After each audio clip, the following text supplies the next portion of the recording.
Buenas. El tema de hoy es cadena respiratoria y fosforilación oxidativa. El primer punto frente a un proceso metabólico es localizarlo dentro de la célula. La cadena respiratoria y la fosforilación oxidativa tienen lugar en la membrana mitocondrial interna. Es decir, que es una vía un poco distinta con respecto a las que hemos visto, ya que todos sus componentes están embebidos en la bicapa lipídica, ¿sí? O sobre la bicapa lipídica, como veremos, de la membrana mitocondrial interna, que es una membrana muy selectiva si se la compara con la membrana mitocondrial externa, ¿sí? Como ustedes ya saben, está compuesta de crestas mitocondriales, tiene protrusiones hacia el interior de la mitocondria. Las fases de la respiración celular, ¿sí? Las podemos esquemáticamente dividir en tres: la oxidación de compuestos más complejos como los ácidos grasos, la glucosa, que lo vimos en el curso ya, y aminoácidos, que no vamos a ver en este curso, de la degradación hasta acetilcoenzima A. Es una degradación oxidativa, como ya hemos visto. La acetilcoenzima A transporta grupos acetilo al ciclo del ácido cítrico, o ciclo de Krebs, y esos carbonos del acetilo, esos dos carbonos, en cada vuelta de ciclo se acetilan, no exactamente los que entraron, pero como resultante, perdón, se oxidan, no exactamente los que entraron, pero como resultante tenemos que por entrada de un acetilo se forman dos CO2. Estos CO2 se eliminan y son los que se eliminan con la respiración, digamos. Es uno de los productos de la respiración. Por otra parte, se genera poder reductor, ¿sí? Porque hay una oxidación neta de los carbonos que se conserva en 3NADH y un FADH2 por vuelta del ciclo, aparte de producirse una molécula de GTP que equivale a la molécula de ATP. Ese poder reductor, ¿sí?, conservado en el NADH y el FADH2 es el que irá a la cadena respiratoria, y los electrones serán cedidos a esta cadena con la consecuente formación al final de ATP a partir de ADP y fosfato y la reducción del oxígeno a agua. Pero para que eso ocurra, a diferencia de la combustión, donde el proceso se da en un único paso y con una liberación importante de energía, en el caso de la cadena respiratoria son varios componentes de la cadena donde se van dando esos pasos de oxidación, se va liberando energía y esa energía se va a ir conservando en forma de gradiente de protones. Y el gradiente de protones será quien brindará la energía para sintetizar ATP. Esa sería entonces la tercera fase de la respiración, que tiene como resultante la formación de agua a partir del oxígeno. Entonces, en la cadena respiratoria los electrones pasan a través de una serie de transportadores de membrana, ¿sí? Y esos transportadores de membrana pueden transportar átomos de hidrógeno, ¿sí? Entonces transportan electrones en forma de átomos de hidrógeno, o sea, un protón más un electrón, o directamente como electrones, ¿sí?, ya que tienen grupos que son capaces de reducirse y oxidarse y aceptar y ceder electrones.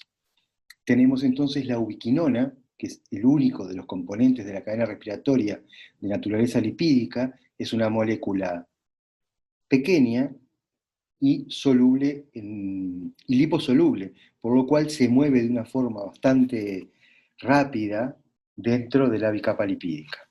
Entonces tenemos una forma oxidada de la ubiquinona, que la representamos por Q, también se le llama coenzima Q, gana un protón y un electrón y pasa a radical semiquinona, ¿sí?, QH radical, y gana un protón más un electrón y se encuentra en su forma completamente reducida el ubiquinol o QH2. Así que entonces la ubiquinona transporta electrones captando protón más electrón, ¿sí? O sea que lo que capta son hidrógenos, y entonces de esta manera se reduce, o se deshidrogena oxidándose.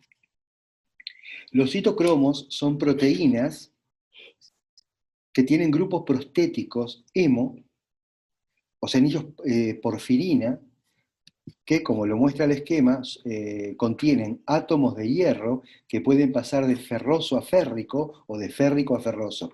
Es decir, que captan electrones y ceden electrones únicamente. Así que entonces los citocromos son transportadores de electrones puramente, o sea que se sea, se les cede electrones, no protones, electrones únicamente, y ellos ceden electrones. Ahora lo vamos a ver funcionando en la cadena respiratoria.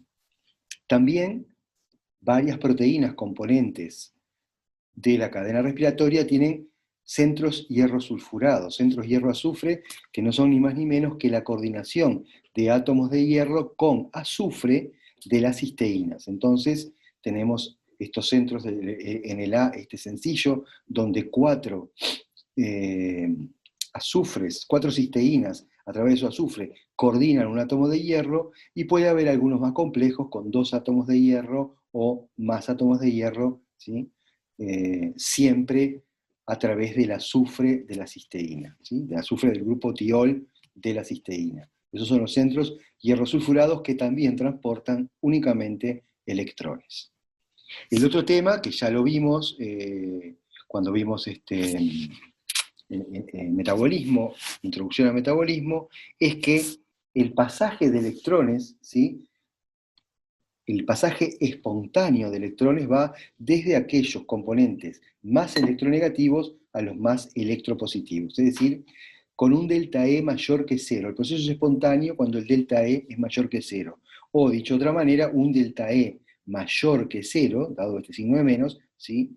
Implica un delta G menor que cero. O dicho de otra manera, esa transferencia de electrones libera energía libre de Gibbs, o sea, energía termodinámicamente útil para realizar trabajo.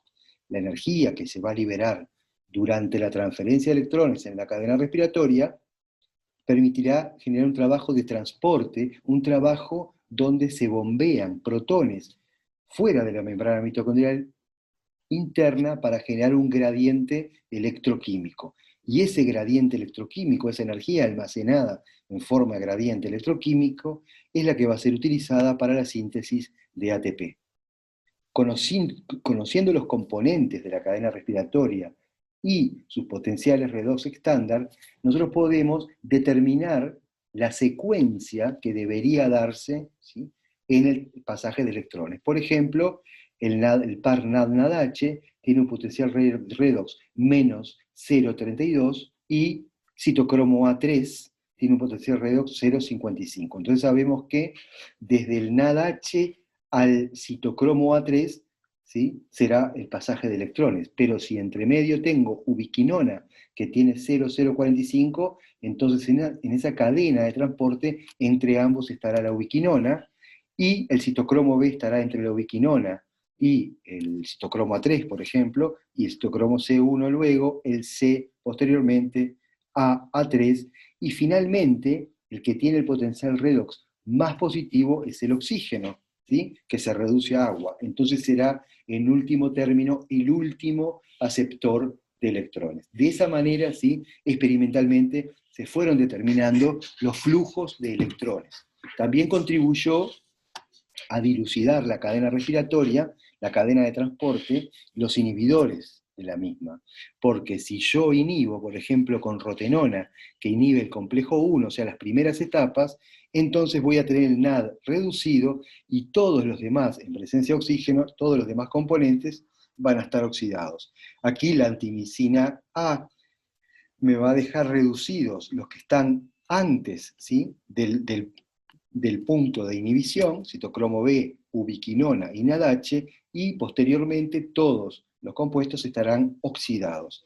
Y acá cianuro o monóxido de carbono, ¿sí?, cualquiera de ellos, que inhibe la citocromo oxidasa, me dejará todos los componentes de la cadena respiratoria reducidos, salvo el oxígeno, que no se puede reducir, ya que la citocromo oxidasa está inactiva en presencia del inhibidor. Así que, por un lado, con los inhibidores de la cadena respiratoria y con el conocimiento de los potenciales redox de sus componentes, se fueron dilucidando esta cadena de transporte. Por otra parte, haciendo tratamientos suaves de extracción, ¿sí?, de proteínas de la membrana mitocondrial interna, ¿sí?, es decir, lisis celular, y posteriormente, por ejemplo, con detergentes suaves como la digitonina, se vio que más que proteínas de a una, lo que se liberan son complejos, y cada complejo tiene una actividad enzimática. Es el origen de los complejos de la cadena respiratoria, ¿sí? El complejo 1, 2, 3 y 4. El complejo de la NADH deshidrogenasa, el complejo de la succinato deshidrogenasa es el 2, el de la ubiquinona, citocromo C, oxidorreductasa es el 3, y el citocromo, el 4, el de la citocromo oxidasa. El citocromo C, ¿sí?, tiene una característica que es una molécula muy pequeña, de 13 kilodalton, que se mueve más rápidamente del lado externo de la membrana mitocondrial interna, o sea que si bien estaría a medio camino entre uno de estos complejos que están embebidos en la bicapa lipídica y la ubiquinona, que es liposoluble. Entonces el citocromo C es otro de esos que transfiere electrones entre un complejo y otro, en este caso el 3 y el 4. La ubiquinona no forma parte de los complejos justamente por su naturaleza liposoluble. Entonces, lo que vemos acá es la masa molecular, ¿sí?, que vemos que son enormes complejos, 850 kilodalton, 250, etc. Los grupos prostéticos, ¿sí?, que tienen cada uno de estos complejos. FMN es flavin mononucleótido y tienen centros hierrosulfurados. La succinato deshidrogenasa, que ya nos encontramos con ella, tiene FAD y centros hierrosulfurados, ¿sí? El complejo 3, hemos y hierrosulfurados, y el complejo 4, que es la citocromo oxidasa, tiene hemos, ¿sí?, y cobres, complejos con cobre, combinaciones con cobre. Entonces, vamos a comenzar por el pasaje de electrones a la ubiquinona. El NADH producido en el ciclo de Krebs principalmente es capaz de oxidarse, ¿sí?, por una enzima, por un complejo que tiene la actividad NADH deshidrogenasa. Es el complejo 1. ¿Cómo se oxida el NADH? ¿Cómo se cataliza eso? A través de la liberación de electrones y protones que van al FMN, al flavin mononucleótido, y el posterior pasaje de electrones únicamente a los centros hierrosulfurados, ¿sí? Estos electrones irán a reducir a la ubiquinona a partir de protones que se tomarán del medio, ¿sí? Acá tenemos el complejo 2, que a partir de succinato, ¿sí?, en una forma fase dependiente, toma, es decir, oxida al succinato, ¿sí?, es decir, que el succinato libera electrones que pasarán a través de los centros hierrosulfurados también al ubiquinona. Entonces la ubiquinona tendrá un ciclo, ¿sí?, un ciclo de la forma oxidada, la forma radical y la forma reducida de ubiquinol. Vamos a detenernos ahora en el complejo 1, ¿sí? Le llamamos NADH ubiquinona óxido reductasa. El nombre, ¿sí?, tiene que ver con que es una oxidación del NADH y una reducción de la ubiquinona. NADH ubiquinona óxido reductasa, ¿sí? Entonces acá se oxida el NAD. Este NAD podrá ir nuevamente al ciclo de Krebs a colectar hidruros, ¿sí?, es decir, electrón más un protón que se libera, ¿sí?, y los electrones, ¿sí?, hacen una serie de reacciones, pasan por una serie de reacciones, reducción del FMN, luego pasaje a los centros hierrosulfurados, y en último término, 2 electrones, ¿sí?, más 2 protones van a reducir a la ubiquinona a ubiquinol. Así que entonces ahora tenemos ubiquinona reducida. En este complejo se genera un primer punto de bombeo de protones al espacio intermembrana, ¿sí? Es decir, es un espacio que le llamamos positivo porque se va a generar un gradiente donde va a ser más positivo del lado del espacio intermembrana y más negativo del lado de la matriz, ¿sí? Es el lado N. Entonces, tenemos como consecuencia que la ubiquinona se redujo. Así que entonces, complejo 1 oxida al NADH y reduce a la ubiquinona. La energía liberada, parte de la energía liberada de la transferencia de electrones, se conserva en un gradiente de protones, ¿sí? Aquí hay un punto de bombeo de protones. Así que entonces el pasaje de electrones sería del NADH al FMN, que se reduce, luego el FMN pasa electrones a los centros hierrosulfurados y los centros hierrosulfurados a la coenzima Q o ubiquinola, teniendo al final ubiquinol. El complejo 2, succinato ubiquinona óxido reductasa, ¿sí?, porque el succinato se oxida y la ubiquinona se reduce. El complejo 2 contiene una enzima que ya nos encontramos en el ciclo de Krebs, que es la succinato deshidrogenasa, ¿sí? Que es aquella que cataliza el pasaje de succinato a fumarato. Aquí tenemos representado al complejo 2, ¿sí? Como habíamos visto ya en el ciclo de Krebs, la succinato deshidrogenasa es la única enzima del Krebs que está en la membrana mitocondrial interna. Y esa localización tiene que ver con que cuando entra el succinato y se oxida a fumarato, se liberan electrones, se reduce el FAD a FADH2, o sea, se hidrogena el FAD, ¿sí? Los electrones pasan posteriormente a los centros hierrosulfurados y de estos centros hierrosulfurados, 2 electrones más 2 protones, ¿sí?, reducirán a la ubiquinona a ubiquinol. Así que entonces tengo que tanto el complejo 1 como el complejo 2 reducen a la ubiquinona.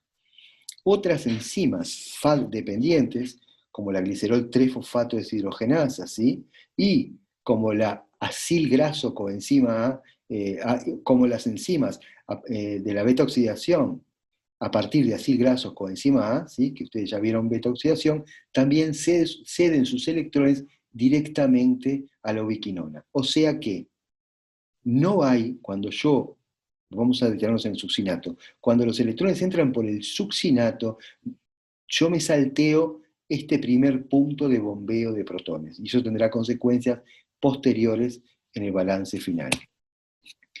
En eucariotas, la succinato deshidrogenasa se encuentra unida a la membrana mitocondrial interna, es FAD dependiente y tiene centros hierrosulfurados, ¿sí? Y esta es la reacción que ya vimos cuando vimos ciclo de Krebs. Entonces, tengo como consecuencia, ya sea que los electrones hayan entrado por el NAD o por el FAD, tengo como consecuencia la ubiquinona reducida, o sea, lo que llamamos ubiquinol o QH2. Entonces, aquí tenemos al complejo 3. El complejo 3, ¿sí?, va a tomar los electrones de la ubiquinona reducida, ya sea a través del 1 o del 2, tengo la ubiquinona reducida, y esos electrones los va a tomar el complejo 3. Se le llama citocromo BC1 porque está compuesto por el citocromo B y el C1 en un complejo, es decir, transmembrana, ¿sí?, en este complejo transmembrana, tiene centros hierrosulfurados y el nombre de la actividad que realiza es ubiquinona citocromo C óxido reductasa. ¿Por qué? Porque se oxida la ubiquinona, o sea que se toman esos electrones, y esos electrones se transferirán al citocromo C.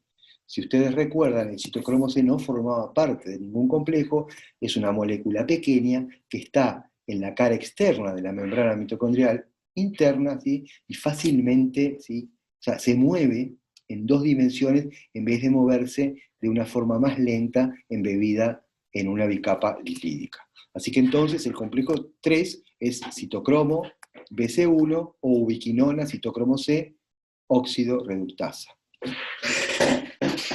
Acá se muestra, ¿sí?, la distribución de estos citocromos B y C, esquemáticamente, ¿no? Los centros hierrosulfurados, los hemo, ¿sí?, que como ustedes recordarán, son estructuras planares que centralmente tienen el hierro, y acá lo que voy a tener entonces es transferencia de electrones directamente.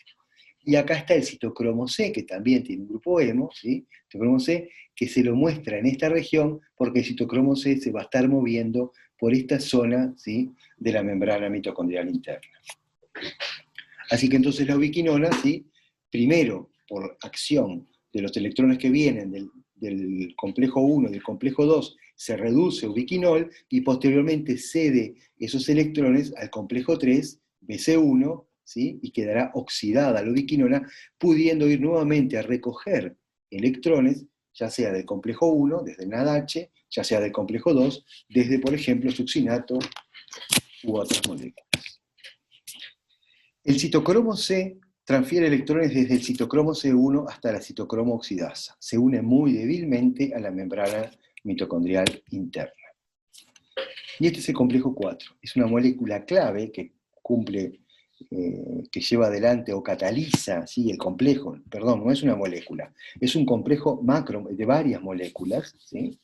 Que se llama también citocromo AA3 o citocromo oxidasa, el complejo 4, porque cataliza la reducción de oxígeno a agua, ¿sí? O sea, esta es la reacción que cataliza.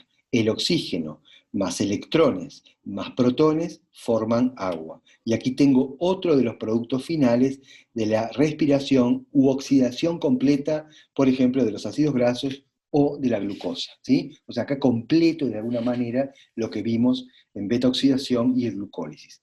Se me produjo CO2 en el ciclo de Krebs y se me produce agua, ¿sí? En la cadena respiratoria. En este punto, ¿sí? Ustedes ven acá que hay cobres, hierros a través de los citocromos C, etc., es una subcadena, literalmente es una subcadena de transporte electrónico dentro de este gran complejo de la citocromo oxidasa, que lleva adelante una de las funciones más importantes a nivel celular, que es la respiración, que realizan todas las células nucleadas del organismo, y que y que es responsable de la reducción de alrededor del 95% del oxígeno que nosotros respiramos.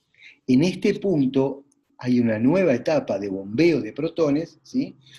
Y ese bombeo de protones, que es contragradiente, porque yo estoy aumentando acá la concentración de protones en el espacio intermembrana, ese bombeo de protones que va contragradiente requiere de energía. Esa energía, ¿sí?, se toma de la óxida, de la liberación de electrones y la transferencia de electrones, ¿sí?, del oxígeno para formar agua. O sea que es decir, los electrones llegan del citocromo C, este es el citocromo C, se transfieren, ¿sí?, al cobre, ¿sí? Posteriormente, el cobre A, cobre B, y posteriormente al oxígeno, más protones, se forma agua. Entonces se libera energía de esa transferencia, esa energía, ¿sí?, parte de ella se utiliza para bombear protones. Esto sería un esquema del pasaje de protones desde el complejo 3 al complejo 4. La ubiquinona reducida se oxida, ¿sí?, libera electrones que van al férrico citocromo B566 a ferroso, luego el ferroso se pasa a férrico, ¿sí?, en citocromo, esto es citocromo B, posteriormente pasan por los centros hierros sulfurados, citocromo C1, el citocromo C1 cede sus electrones al citocromo C, y el citocromo C cede sus electrones, ¿sí?, a la citocromo oxidasa. Esto es complejo 3, esto es complejo 4, y la citocromo oxidasa cataliza la reducción del oxígeno a agua. O sea que, como ven, es una compleja cadena de transporte electrónico, y dentro de ella, ¿sí?, dentro de la citocromo oxidasa, ¿sí?, están faltando lo que es los intermediarios a través del cobre. En suma, lo que tenemos es que en el centro, en el complejo 1, en el complejo 3 y en el complejo 4, ¿sí?, la transferencia de electrones y parte de la liberación de energía se conserva en un gradiente de protones, ¿sí?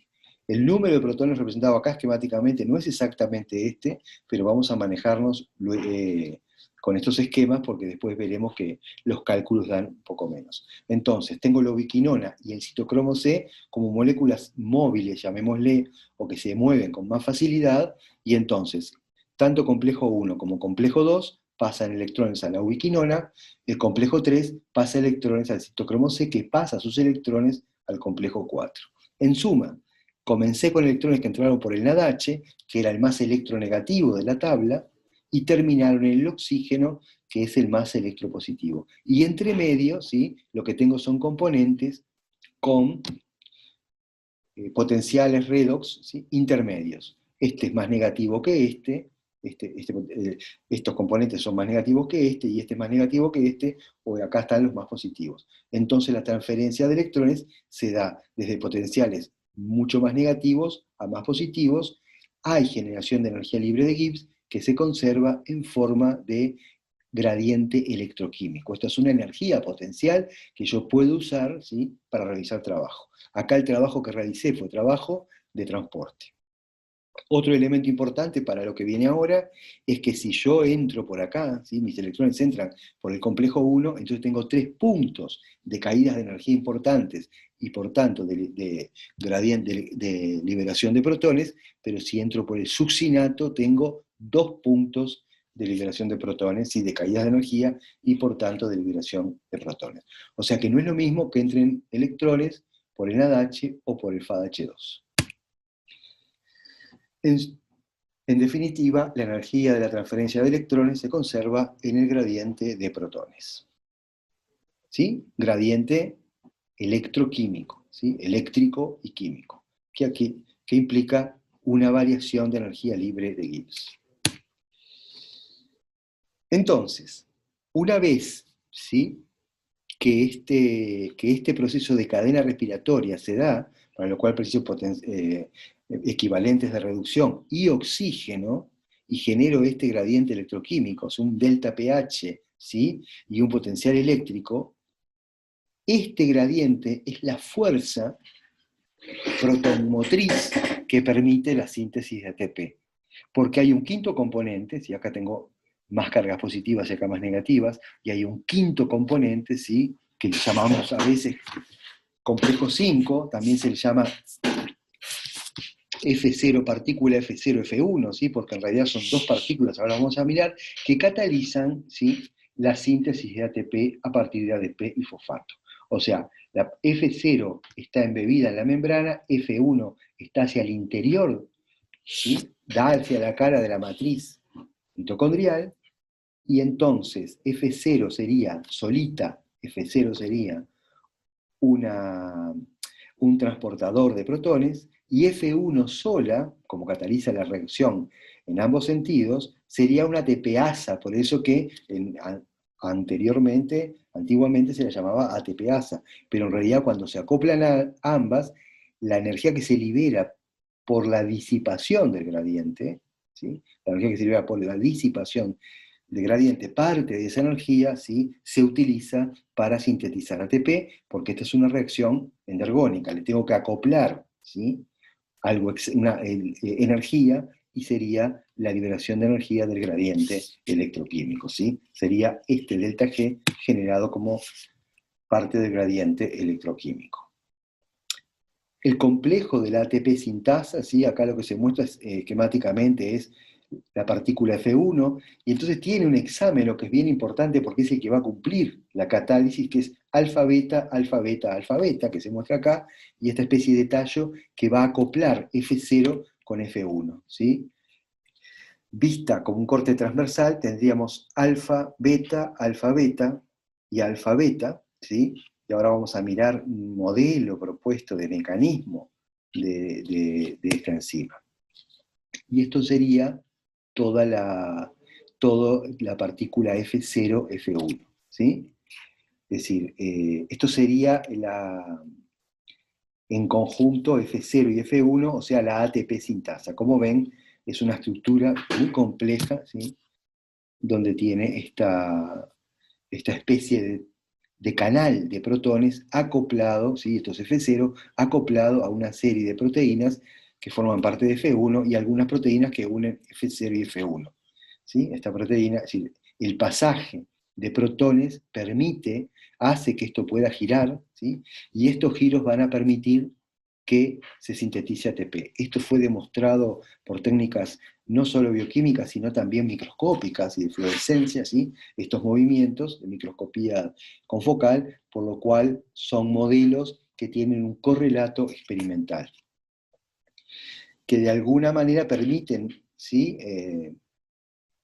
pensar que el modelo de Boyer para la ATP sintasa, cómo es posible, ¿sí?, que se sintetice ATP, tiene bastante validez, ¿sí? Es decir, lo que plantea este modelo, ¿sí?, que en un momento dado tenemos un sitio, o sea, es decir, los sitios donde se da la reacción, ¿sí?, es en la subunidad beta. Entonces hay una subunidad beta con ADP y fosfato, otra con ATP y otra vacía.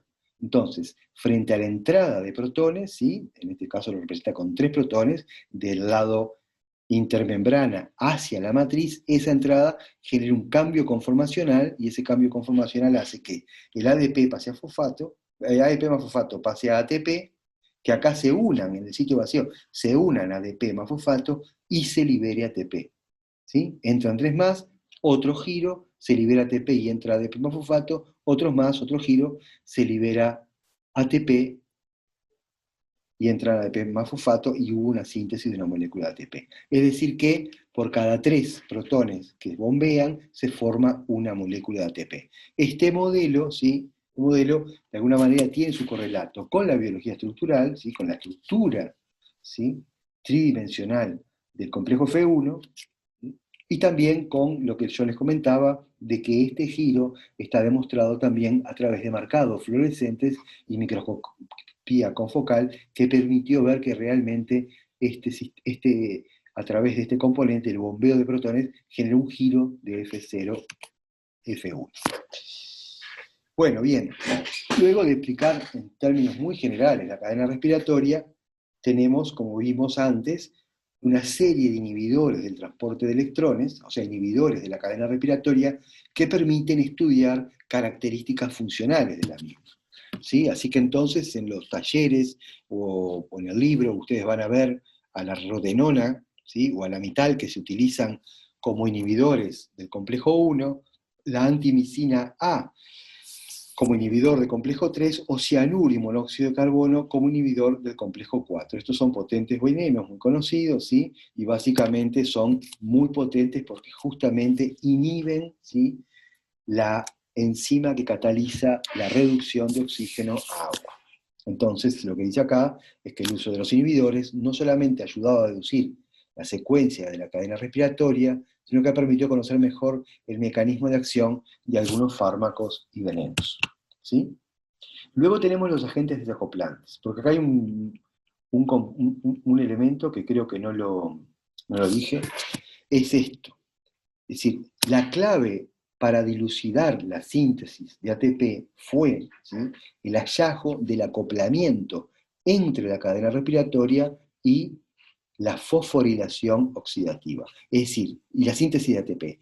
La cadena respiratoria está acoplada a la síntesis de ATP a través del gradiente de protones. Entonces, si yo durante la cadena respiratoria lo que hago es bombear protones, la entrada de esos protones es la que me permite la síntesis de ATP. Eso quiere decir que estén acopladas, o sea, la cadena respiratoria está acoplada a la síntesis de ATP. ¿Sí? Si yo disipo este gradiente, o sea, si yo pongo un hueco acá que me deje pasar protones, un ionóforo que deje pasar protones y desarmo ese gradiente, lo que hago es desacoplar la cadena respiratoria de la fosforilación oxidativa. O sea, la cadena respiratoria puede seguir, porque si yo tengo oxígeno y una H, se sigue transportando protones, electrones, bombeo protones al exterior, pero esos protones entran a través de un agente desacoplante. El agente desacoplante, entonces, me desacopla la cadena respiratoria de la fosforilación oxidativa. Un agente desacoplante puede ser un ionóforo, como les dije, ¿sí? Es decir, un canal que permita que entren protones o alguna otra carga positiva que me disipe el gradiente electroquímico, o puede ser también una molécula liposoluble con propiedades ácido-base, ¿sí? Es, por ejemplo, el caso del dinitrofenol, ¿sí? O el FCCP. El dinitrofenol, que se muestra acá, ¿sí?, tiene una forma protonada y una desprotonada, ¿sí? Entonces, acá libero un protón y en este sentido acepto un protón. Así que yo tengo un par ácido-base, y si esto es liposoluble y puede atravesar la membrana mitocondrial interna, ¿sí?, porque es liposoluble, se atraviesa la capa lipídica, ¿sí?, y yo tengo una alta carga de protones al exterior, entonces el dinitrofenol se protonará aquí, entrará y se desprotonará. Aquí se protona y aquí se desprotona. A los efectos es lo mismo que tener un canal de protones. Me está transportando protones a través de la membrana mitocondrial interna, me está disipando el gradiente, me está desacoplando la cadena respiratoria de la fosforilación oxidativa. ¿Está bien? Entonces, tengo inhibidores de la cadena respiratoria o de transporte de electrones, agentes desacoplantes de cadena respiratoria y fosforilación oxidativa, y después tengo inhibidores de la ATPasa. ¿sí? O de la ATP sintasa, ¿sí? La oligomicina es un antibiótico que bloquea el flujo de protones a través de F0. Entonces, los inhibidores de la ATP sintasa, ¿sí? Lo que hace es inhibir la función del complejo 5. Entonces, yo puedo bloquear acá, puedo disipar el gradiente y desacoplar, o puedo inhibir acá. Y entonces yo puedo estudiar qué pasa en cada caso. Acá hay una tabla que después cuando vean en la presentación de algunos agentes que interfieren, ¿sí? Con el transporte electrónico, con la inhibición o son desacoplantes, ¿sí?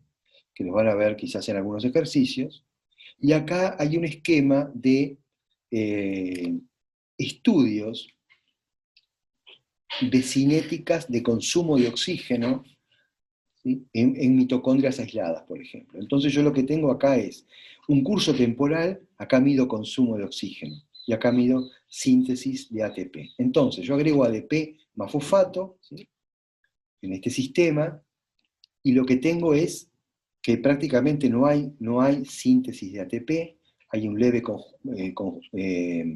consumo de oxígeno que probablemente se debe, ¿sí? A que hay equivalente a reducción que alimenta la cadena, y lo que agrego acá es succinato. Al agregar succinato, le estoy dando electrones a la cadena respiratoria, entonces a través del complejo 2.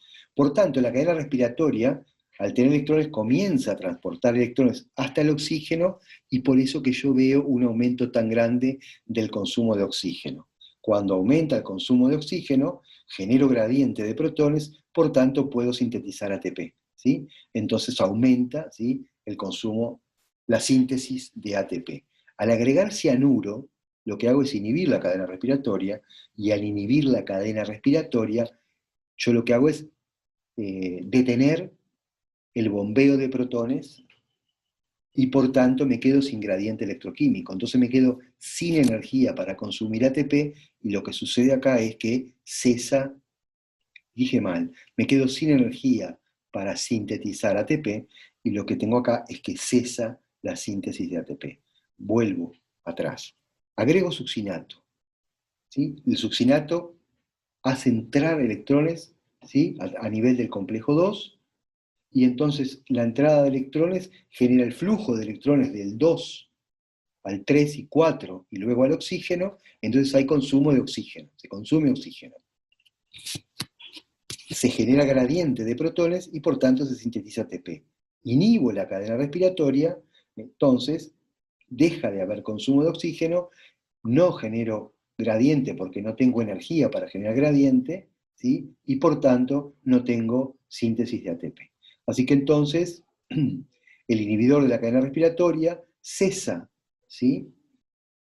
Hace que cese el consumo de oxígeno y por tanto inhibe la síntesis de ATP. En este caso, lo que tengo es un inhibidor de la síntesis de ATP. El inhibidor de la síntesis de ATP, ¿sí?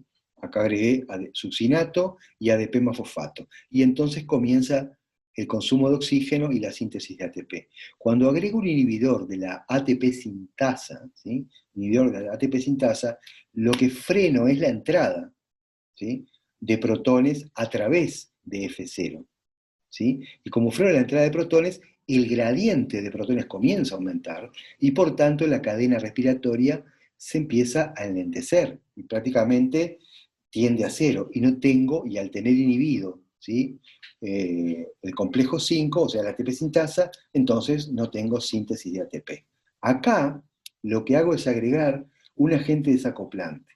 El agente desacoplante, al disipar el gradiente, hace que la cadena respiratoria vuelva a funcionar y pueda bombear protones, pero esos protones no se pueden utilizar porque en realidad no generan gradientes, ya que tengo el agente desacoplante, entonces me queda desacoplada la cadena respiratoria y la fosforilación oxidativa. Eso se visualiza como que continúa el consumo de oxígeno, pero la síntesis de ATP se inhibe completamente. Así que este es un perfil de un agente desacoplante.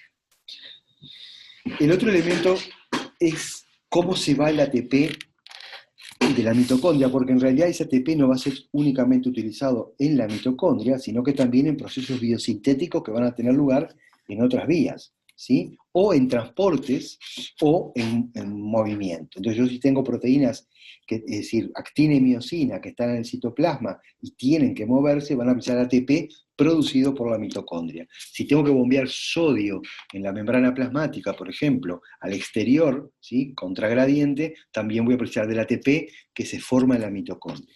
Entonces, ¿cómo sale ese ATP? A través de transportadores, ¿sí? Acá lo que tengo es un transportador antiporter, así que transporta ATP para afuera y ADP para adentro utilizando el gradiente, porque como yo tengo cargas positivas, yo tengo un lado positivo en el espacio intermembrana y un lado más negativo en la matriz, entonces se favorece, ¿sí?, el pasaje de ATP con 4 cargas negativas al exterior y de ADP al interior. ¿Bien? El fosfato también, ¿sí?, por un spin porter, utiliza, ¿sí?, a los protones, ¿sí?, al gradiente de protones para hacer entrar fosfato. Entonces, entra ADP, entra fosfato, se forma ATP en la cadena respiratoria que sale. Así que tengo dos transportadores que utilizan, ¿sí?, el gradiente de protones. O sea, esto de alguna manera ahorra utilizar ATP en un lugar donde el gradiente de protones ya es energía que puede servir, ¿sí?, que es energía termodinámicamente útil. Y esto es válido para varias moléculas, metabolitos, que tienen que entrar o salir de la mitocondria. Acá lo que se muestra, ¿sí?, es, por ejemplo, el transporte de malatos, ¿sí?, que es un transportador de dicarboxilatos, que lo que hace es entrar fosfato y sacar malato. Este es el ATP que ya vimos. El citrato, ¿sí?, y el malato, que se intercambian por un transportador de tricarboxilato, ¿sí?, el piruvato, que también entra, ¿sí?, favoreciéndose del gradiente, en este caso intercambiando OH, o los fosfatos. Entonces, la mayor parte de los transportadores específicos de la membrana mitocondrial interna utilizan, ¿sí?, el gradiente de protones para transportar moléculas, metabolitos, a un lado y al otro. Y esto de alguna manera también muestra lo que decíamos, de que esta membrana es altamente selectiva.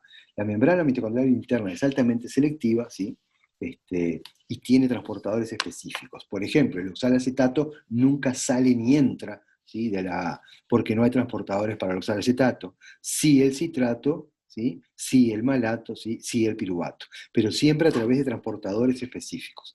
Así que el piruvato que se formó en la glucólisis, que vieron ustedes que se formó en la glucólisis, y que luego es sustrato de la piruvato deshidrogenasa, entre medio, ¿sí?, entre medio, tiene que ser transportado a la mitocondria utilizando energía del gradiente de protones. Una característica de la membrana mitocondrial interna es que es impermeable al NAD, es decir, que el pool NAD-NADH mitocondrial y el pool, ¿sí?, NADH, por ejemplo, citosólico, ¿sí?, no se intercambian a través directamente de estas moléculas. O sea, no es que un transportador del NAD salga o entre dependiendo de la relación NAD-NADH que hay en la mitocondria o en el citosol. Lo que hay son sistemas de lanzadera para sacar equivalentes de reducción, que los vamos a ver ahora, y para de alguna manera intercambiar NADH, por ejemplo, del interior de la mitocondria al exterior de la mitocondria.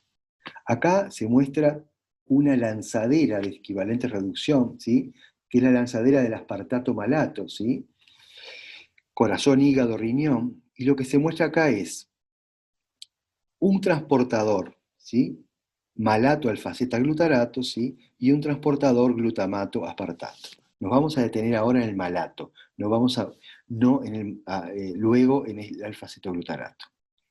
El malato, ¿sí?, esto es espacio intermembrana. Espacio intermembrana es equivalente a decir citosol, porque la membrana mitocondrial externa es altamente permeable a diferencia de la interna. Así que, es decir, el NADH producido en el citosol, ¿sí?, va al espacio intermembrana. Entonces yo tengo por acá, por ejemplo, NADH producido, ¿sí?, en la glucólisis, ¿sí?, NADH producido en la glucólisis, tengo acá, pero que queda en el citosol. ¿Cómo va ese NADH, estos equivalentes de reducción, ¿cómo van a la cadena respiratoria? El NADH no puede pasar a través de la membrana mitocondrial interna, por tanto, yo tengo una malato deshidrogenasa, ¿sí?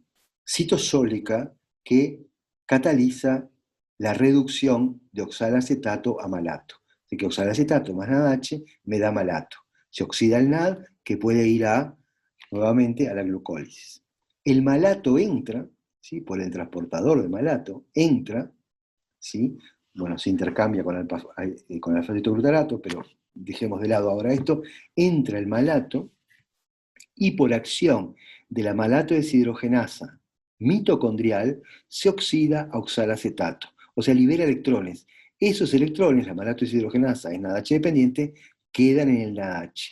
Lo que tengo como consecuencia es que una molécula del NADH, de NADH citosólica, ahora, ¿sí?, corresponde con una molécula de NADH mitocondrial. Y este NADH puede ir a la cadena respiratoria.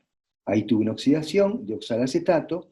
El oxalacetato, ¿sí?, pasa a aspartato por una transaminasa, ¿sí?, aspartato aminotransferasa, pasa a aspartato, el aspartato sale, ¿sí?, se transamina a oxalacetato, el aspartato es un aminoácido de 4 carbonos, se transamina a oxalacetato y puede ir a recoger otro NADH, ¿sí?, y pasar a malato. O sea que esta es una lanzadera aspartato-malato donde NADH citoplásmico pasa, citosólico pasa a NADH mitocondrial.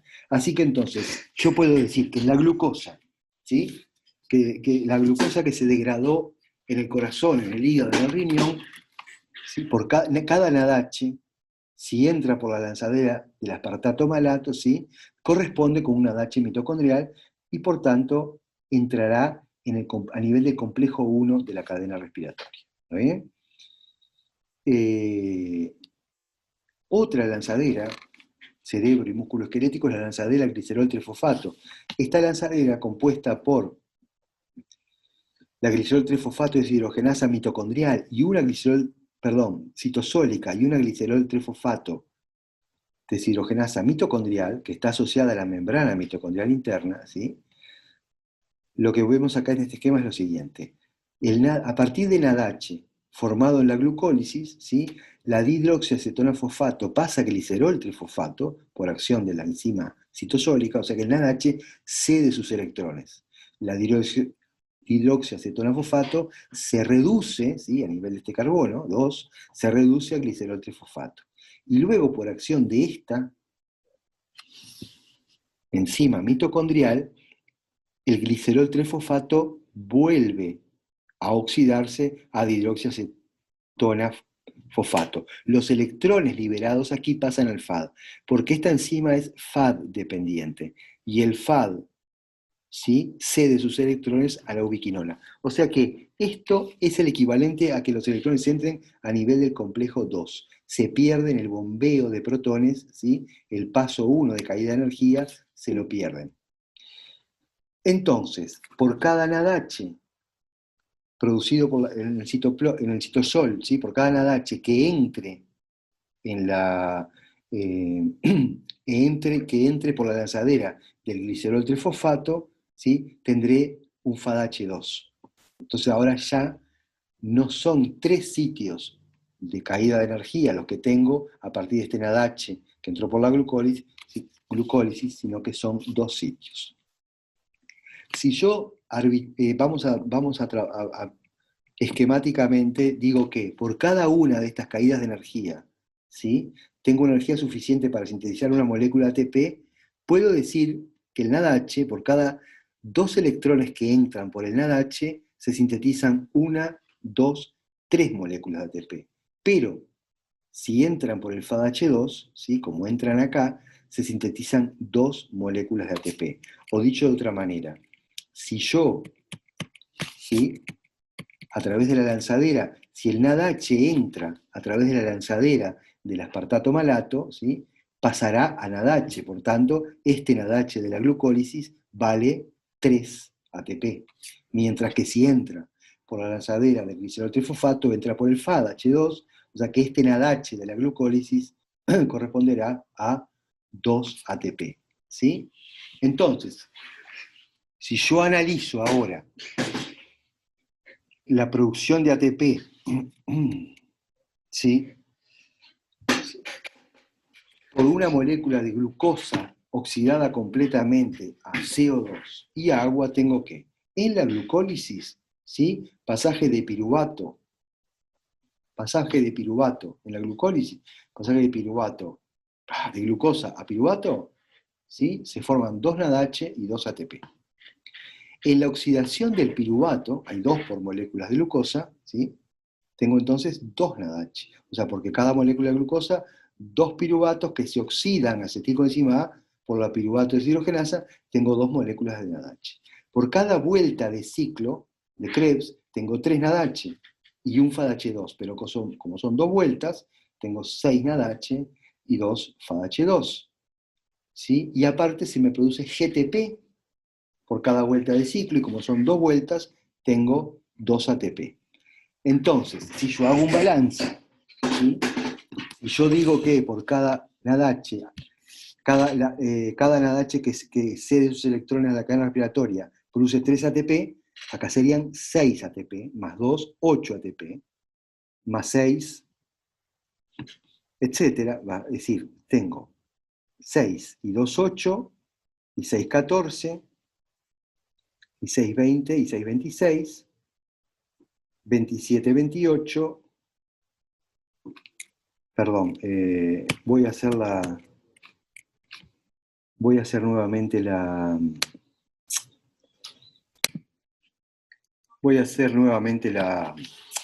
más despacio, porque lo tenía que haber anotado, porque esto del Zoom no me es muy fácil. Cada NADH son 3 ATP, así que acá tengo 6 ATP, más 2, 8 ATP, más 6, ¿sí? Más 6 por 3, 18, más 2 por 2, 4, más 2 me da 38. O sea, 6 más 2, 8 más 6, 14, más 18 más 4 más 2 me da 38 moléculas de ATP. O sea que si tomo como que por cada NADH oxidado se forman 3 y por cada FADH2 se forman 2 ATP, entonces la oxidación completa de una molécula de glucosa genera 38 ATPs, salvo que estos 2 NADH citosólicos entren por la lanzadera del glicerol trifosfato, y entonces no serían 6 ATP acá, sino que serían 4, y entonces en vez de 38 tendrían 36 ATP. Ese sería el balance neto de la oxidación completa de una molécula de glucosa, ¿sí? En realidad, el cálculo bioenergético más preciso, ¿sí? Me da que la producción neta de una molécula de glucosa que se oxida completamente a CO2 y agua es aproximadamente de 30 moléculas de ATP. Entonces, acá, esto lo vamos a retomar en la integración del metabolismo, la respiración, ¿sí? ¿A qué nivel está regulada? La respiración va a estar regulada a varios niveles. A nivel de la regulación del ciclo de Krebs, a nivel de la relación NAD-NADH y a nivel de la glucólisis, en el caso que estemos mirando la glucosa. En particular, la fosfofructoquinasa, ¿sí? La fosfofructoquinasa, ¿sí? Es uno de los puntos centrales de la regulación de la velocidad de la respiración. O sea que va a estar dependiendo del ATP y el ADP, ¿sí? O del ATP y el AMP que están presentes. O sea, la carga energética, en último término, de la célula, esta relación entre ADP, fosfato, ATP, la carga energética va a determinar la velocidad final de la respiración, ¿sí? Entonces, frente a un aumento importante de oxígeno, yo lo que puedo llegar a tener es un enlentecimiento de la respiración. Vamos a hablar después del efecto Pasteur, porque lo que inhibo son las enzimas que están al principio, de forma de no realizar todas estas reacciones, ¿sí? Innecesarias, si no es necesaria una gran cantidad de ATP, ¿sí? En definitiva, Cuando respiramos, es decir, la pregunta ¿para qué respiramos? Fisiológicamente, ¿sí? Lo que tomamos es oxígeno, ese oxígeno a través de la hemoglobina va a viajar a todas las células, ¿sí? Y entonces ese es el oxígeno que respiramos, y lo que eliminamos va a ser CO2 y agua, es decir, el CO2 en el ciclo de Krebs y el agua como consecuencia de la reducción del oxígeno. A diferencia de una combustión, donde la glucosa en presencia de oxígeno podría liberar en un solo paso, ¿sí?, toda la energía, lo que hace la célula, lo que hace el metabolismo es separar, ¿sí?, en varios pasos estas reacciones de forma de colectar energía termodinámicamente útil y poder sintetizar ATP para realizar trabajo químico, trabajo de síntesis o trabajo mecánico. Bueno, dejamos por acá hoy y seguimos luego, vamos a retomar este punto que es bien importante en la integración del metabolismo. Bueno, gracias.